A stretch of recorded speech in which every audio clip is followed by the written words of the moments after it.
We're doing something just a little bit different today. Not working on the Jeep. That's taken more than a bit of a hiatus due to space limitations, to say the least.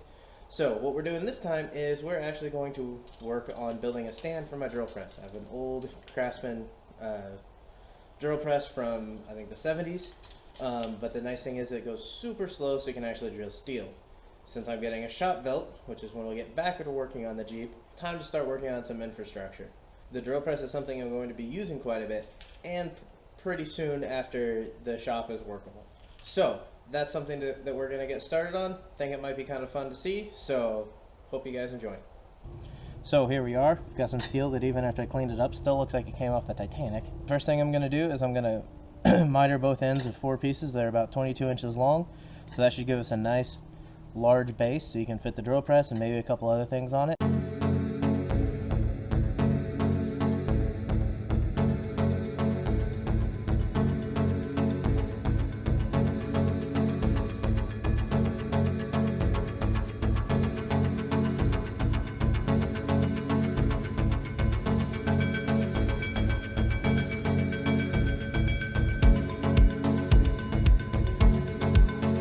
I'll be the first to admit that I am not a professional welder at all.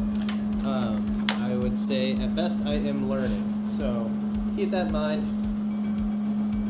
I'm sure many people can do a far better job at welding than I can, which is fine by me. Hopefully I'll get there someday.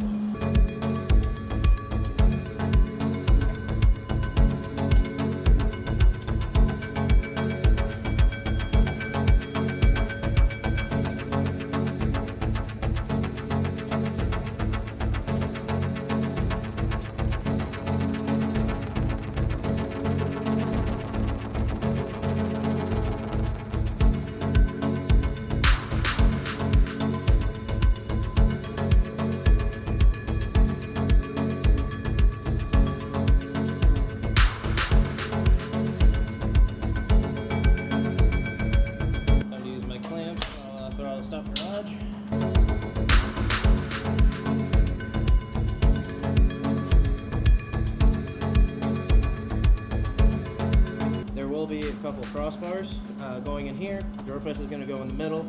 Hopefully that does a really good job of supporting the drill press. I don't plan on putting like crazy heavy stuff on it, but you never know, and the last thing I want to do is have to build this twice.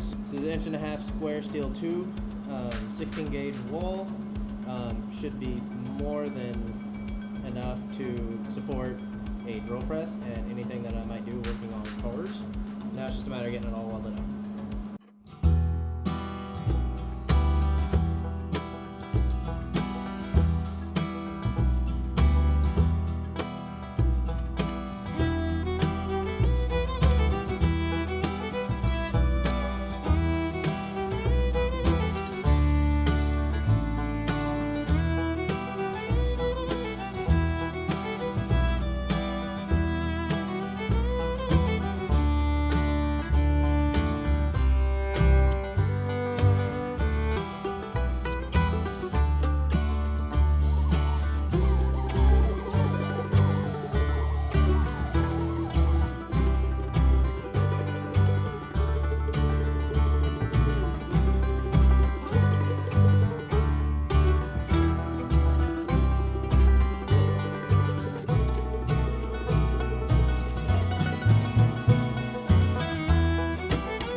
I ground down the welds on the back side of this so it sits nice and flat.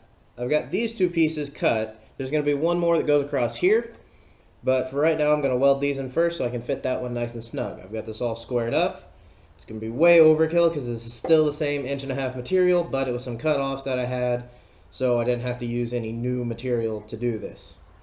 So now it's just a matter of tacking it all in place, get this other piece cut to fit, and then weld it all up. So let's get started.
first leg on. Now 3 more to go.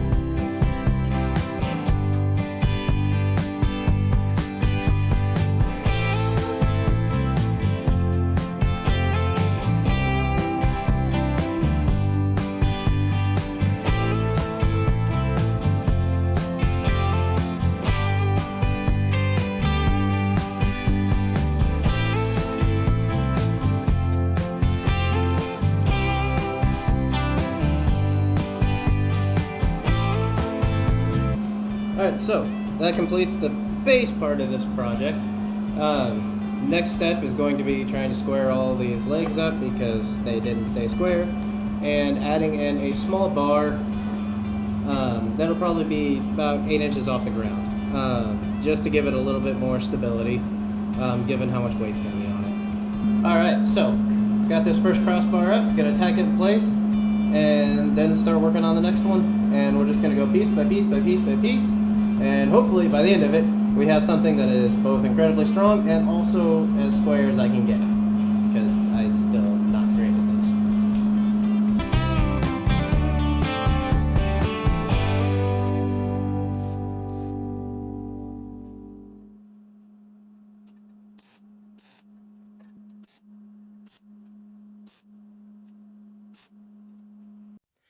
Alright, so I just finished welding all this up.